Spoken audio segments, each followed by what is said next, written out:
Hey guys, welcome back. I know a lot of you are interested in going to Thailand and working there as a teacher, but a lot of you were concerned about how much you'll earn there. Will you live there from paycheck to paycheck? And will you be able to save anything? So today I have Kara here who will share her experience with you. So Kara, how long have you been working in Thailand? It's 2 years now already, and I'm signing my third contract with my school. Which means you love it there. Yeah, I would say so. Yeah. That's cool. That's really cool. So the first thing that we would like to know is basically how much teachers earn in Thailand. I would say it's quite a big range, so it depends on your passport. So maybe if you have like an Asian passport, maybe like you're somewhere from Philippines, so maybe you will earn maybe from 18 to 35, for example, in Thai baht. Thai baht. Yeah, and then maybe if you're non-native, you will earn maybe from 35 to 100. It's quite a big range. I know people that have 100, I know people that have 70, 50, and 35. So it's like quite big. It depends on your qualifications, your experience, and etc. etc. Can you negotiate your salary? You can, but it's also up to school. So like if they're really interested in you, then of course you can. But then if not, maybe they'll find someone cheaper. And then if you are native, maybe you can have a range from 60 to 100 or like 120, somewhere like that. So it also can be like almost as twice. And all this per month, not per year. Per month, yes. Yeah, this is per month. You earn this money, and we all know that the biggest expenses are accommodation in most countries. So how much most of your colleagues and you are paying for accommodation in Thailand? And do you live in a big city or in a small town? I live in a big city. I live in Bangkok, so probably my accommodation will be more expensive than like somewhere in the province.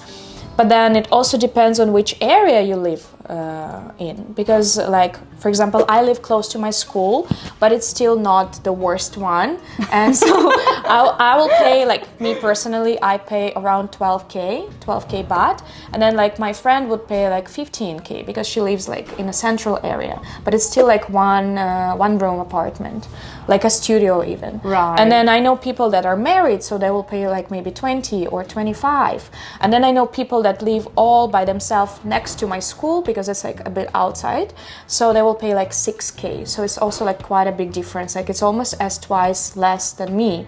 So I would say the range is also like quite big. Like it depends also, like if you have an AC, if you have a washing machine in your room or your condo. Is it expensive to pay utilities, or it's the same in every condo? The electricity can be quite expensive, but then water is super cheap, so it also like depends. Are there any other benefits you can get? Like for example, here in China we get free cleaning once a month, and it's included in our rent. So can you get some other benefits? I think because most of the condos, they have a gym and they have like a common area, like maybe if you're like, I don't know, having some classes or like online things, like working space. Yeah, like some co-working, and then obviously the swimming pool, so it's like all included and you don't need to pay for it. So I think it's quite nice. And also most of the condos have like some kind of like Tao Bean is like coffee machine, or like some 7-Eleven machine, or like some fruit machine, or even like some drugstore.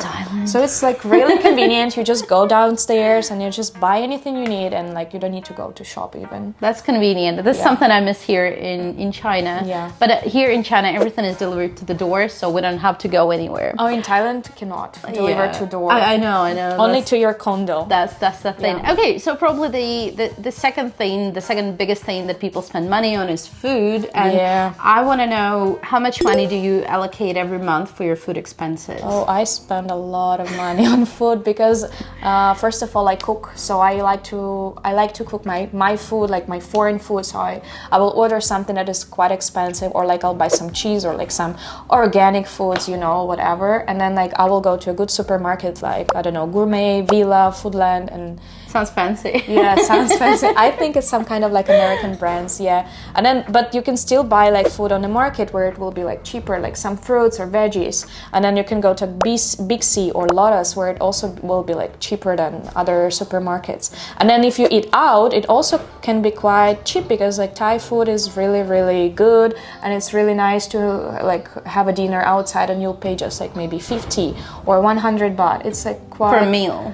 Per meal, yes. And maybe you can buy like some smoothie for like 30 baht. So it's like also like some kind of So food, for one right? month, you allocate about 5,000, right? You said. Well, yeah, probably somewhere around that. Maybe somewhere more, maybe somewhere less. But then I think, I think I spend more actually. But then Do you have any free meals at school? I do. My school provides me with free lunch, but it's mostly like Thai food, and we're like trying to stand up for ourselves and ask for bread and stuff. We actually have a toaster now, so Oh, cool.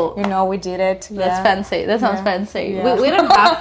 We don't have free breakfast in our school, so we only have lunch, and it's like a proper lunch, but it's Chinese lunch. But so. also when we have some kind of events or meetings, school provides us with breakfast, snacks, and lunch. So it's like sounds very, good. very good. That's It's like very a nice of buffet. them. You can choose anything you want. It's like really nice. So this food. saves you a bit of money as well. Yes. Okay. So the next thing is probably entertainment. I know that there could be free entertainment and there could be entertainment you pay for. So how much money do you spend for your entertainment, and what kind of free entertainment is in Bangkok and in Thailand? So like I would say bars, restaurants, rooftops is what we pay for, because like when you go out, I would go some Mexican restaurant or like some other restaurant, like some Japanese, like fancy Delicious. Korean buffet, or like something else. And then my friends would go to a rooftop bar where like drinks are quite expensive, the foods are quite expensive, but it's also like very nice music and stuff, and you can... How much would you spend per night on average, like once you go out? Well, I would pay around like 500,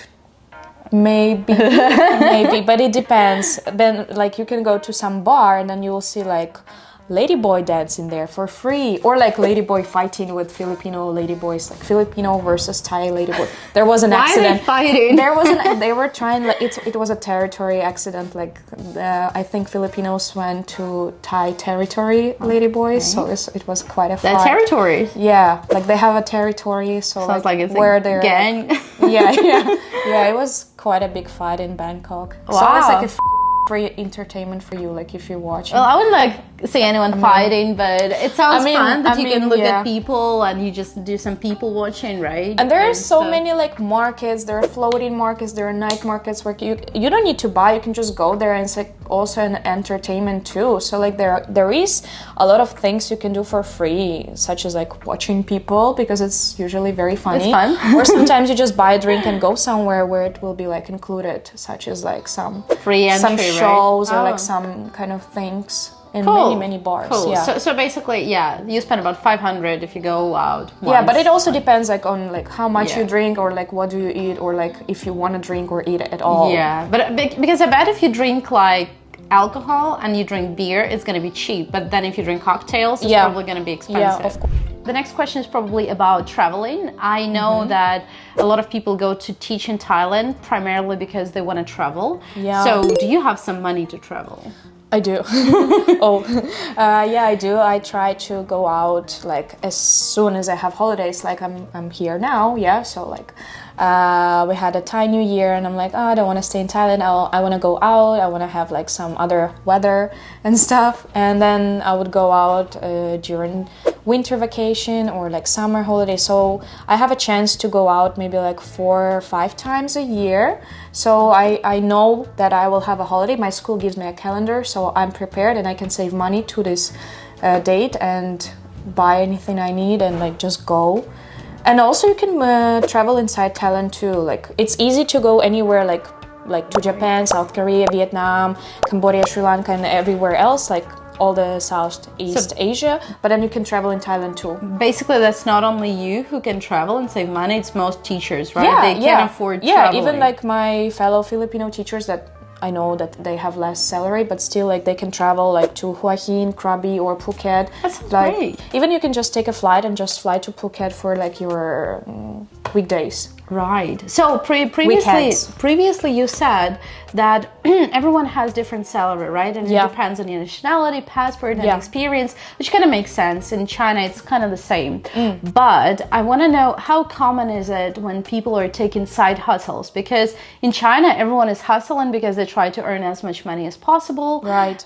What about like Thailand? How common is it, and is it possible? I would say it's pretty common, because I know many people that have like a side job job or like a part-time job, and it can be like a tutoring job, a babysitting, or just like free play with a child in Harborland. This is like a big playground, or like even teaching swimming. So because like most of the condos have a swimming pool, and mostly foreigners though, they want their children to be like good swimmers and stuff. So a lot of things you can do for a part job, and it's like really common, but then it's not necessarily true, because I know people that don't do that.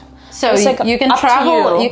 you can save even if you don't have a side hustle, right? So if you have I a would side say hustle, so. great, but even if you don't have it, you can still save some money. I would say so, but here I would say mostly like for natives and non-natives, because that maybe like other passports are not as strong to have a good salary to save more money. Yeah, Right, it like depends. The next thing is, in China, when people come, sometimes they have difficult visa situations, and because Right. they have difficult visa situations, they have to invest a lot of money because schools do not want to pay for their visa. Of course, yeah. So what is it like in Thailand? Is it expensive, like to get a visa and to solve your visa problem? I think in Thailand is quite easier than China, because first of all, like it's easier to be legal. It's easier to go and get your visa or like your work permit or your teacher license. And also most of the schools, I would say like 90% of schools provide you with this option, so they are actually eager to help you out and go like, I don't know, call a van for you and like get all the teachers that need to go to police,